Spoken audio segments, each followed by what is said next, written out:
بسم اللہ الرحمن الرحیم۔ آج ہم امام ابن حزم کے سیاسی افکار میں سے ایک اگلا پہلو جو وہ یہ کہتے ہیں کہ اگر ایک شخص خلیفہ ہے اور منکرات کا وجود پایا جا رہا ہے تو دوسرا شخص اگر اپنے آپ کو خلافت کے لیے پیش کر دیتا ہے تو گویا آپ پہلے شخص کو چھوڑ کر دوسرے کو خلافت کے لیے جو اپنے آپ کو پیش کرے اس کا ساتھ دیں۔ اس کا ساتھ دینا ایسے ہی ہے جیسے بر و تقوی کا ساتھ دینا، اور اس کی مخالفت ایسے ہی ہے جیسے نیکی اور تقوی کی مخالفت۔ تو یہ جو نقطہ نظر ہے اس پر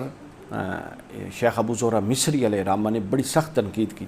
اور وہ کہتے ہیں کہ اس نقطہ نظر کو کسی طور پہ صحیح نہیں سمجھا جا سکتا۔ پہلے ان کا نقطہ نظر سن لیجئے۔ ابن حزم فرض کرتے ہیں کہ دونوں شخص بیک وقت اپنی اپنی دعوت خلافت دے رہے ہیں۔ یہ دو پہلو بھی ہو سکتے ہیں۔ ایک پہلو یہ ہے کہ ایک شخص دعوت اور اپنی حکومت چلا رہا ہے اور دوسرا اس میں مداخلت کے لیے آتا ہے، اور یہ بھی ہے کہ وقت ہے کہ اپنی حکومت قائم کی جائے اور دونوں بیک وقت اپنے آپ کو حکومت کے قیام کے لیے پیش کرتے ہیں۔ اندرین حالات یہ کہ وہ یہ نہیں کہتے کہ جس کی اطاعت کرنے والے لوگ زیادہ ہوں وہی خلیفہ ہوگا،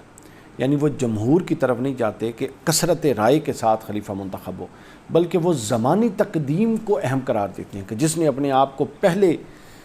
ایک لمحہ بھی پہلے پیش کر دیا اور خلافت کے لیے یا حکومت کے لیے نامینیشن کے لیے اپنے آپ کو پیش کر دیا، وہی اہل قرار پائے گا، وہی حامل قرار پائے گا، اور دوسرا باغی قرار پائے گا۔ یہ نقطہ نظر اگر ایک کی حکومت منعقد ہو چکی ہو اور اس کے بعد بعض منکرات کو دیکھ کر کوئی شخص اوپر سے چڑھائی کی بات کرے تو وہ تو باغی ہے، اس میں تو اہل سنت کا اجماع ہے۔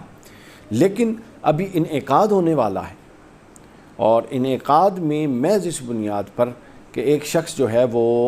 اہل بھی نہیں ہے، نااہل ہے، اس کے اندر شرائط نہیں پائی جاتی، اور محض اس بنیاد پہ کہ تقدیم دعویٰ اس نے پہلے دعویٰ خلافت کر دیا اور دوسرے نے بعد میں کیا، اور وہ خصوصیات اور ان شرائط سے بھی آ رہی ہے، تو اس کو قبول کیا جائے گا ابن حزم کے مطابق، جبکہ اس کو قبول نہیں کیا جا سکتا۔ یہ شیخ ابو زہرہ مصری کا نقطہ نظر ہے۔ جب دو شخص بیک وقت منصب پر فائز ہوں اور اس امر کا پتہ چل جائے کہ سابق کون ہے تو اس پر رائے زنی کرتے ہوئے لکھتے ہیں کہ جب دو یا دو سے زیادہ اشخاص بیک وقت خلافت کا دعویٰ لے کر اٹھ کھڑے ہوں اور ان میں سے سابق کا پتہ نہ چل سکے تو جو شخص، یعنی اب ایسا ہے اگر تو تقدیم اور تاخیر کا پتہ ہے کہ پہلے دعویٰ کس نے کیا تھا تو تقدیم دعویٰ کی بنیاد پر پہلے کی حکومت مانی جائے گی۔ اگر وہ کہتے ہیں کہ دو ہی وجود میں آ گئے، ایسا ہوتا تو کم ہے لیکن چلے ہم for the sake of argument کر لیتے ہیں، دو وجود میں آ گئے اور دونوں نے بیک وقت کی اور یہ پتہ نہیں چل سکا ان کی رائے میں کہ تقدیم زمانی کس کو حاصل ہے، تو اس صورت میں یعنی تقدیم زمانی سے مراد پہلے دعویٰ کس نے کیا تھا، تو اس صورت میں وہ کہتے ہیں کہ پھر یہ دیکھا جائے گا کہ صاحب فضیلت کون ہے، ان میں علم اور عمل میں افضل کون ہے، اور یہ دیکھا جائے گا کہ سیاسی تدابیر میں بہترین سمجھ بوجھ رکھنے والا کون ہے۔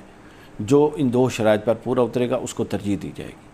اور دوسرے کو اس منصب سے الگ کر دیا جائے گا، کیونکہ یہ اللہ کے فرمان کے مطابق ہے۔ اور آگے وہ کہتے ہیں کہ اگر فضیلت میں دونوں برابر ہوں تو جو صاحب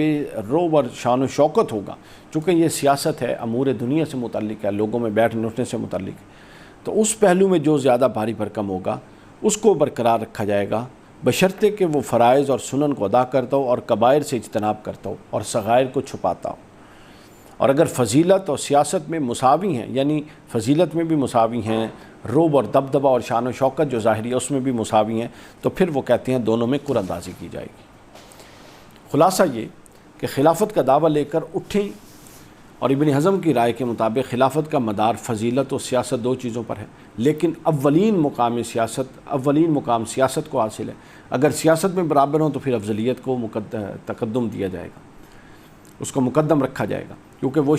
وہ دوسرے شخص کے ساتھ سیاست میں مساوی ہے اگر اس کی فضیلت کا پہلو نمایاں تر ہے، لہذا فضیلت کی بنیاد پر اسے حق کے تقدیم حاصل ہوگا۔ اور اگر سیاست میں متفاوت ہو، یعنی سیاسی درجہ اوپر نیچے ہو، تو جو زیادہ سیاستدان ہے اس کو ترجیح دی جائے گی، اگرچہ وہ فضیلت میں کم ہو۔ تو فضیلت اور سیاسی تدبر اور سیاسی سوجھ بوجھ، یہ دو چیزیں جب آپس میں آمنے سامنے آئیں تو پھر ابن حزم نے سیاسی سوجھ بوجھ کو فضیلت پر ترجیح دی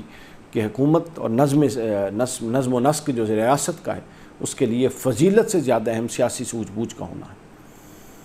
تو یہ ان کا نقطہ نظر تھا جو میں نے بیان کر دیا۔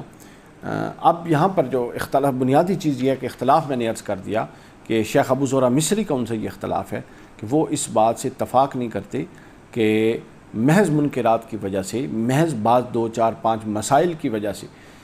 جو اپوزیشن یا دوسرا گروپ جو اٹھنا چاہ رہا اس کی رائے میں پہلی حکومت میں خراب ہو، اس کی بنیاد پر حکومت میں کبھی بھی بغاوت کا دروازہ نہیں کھولا جا سکتا۔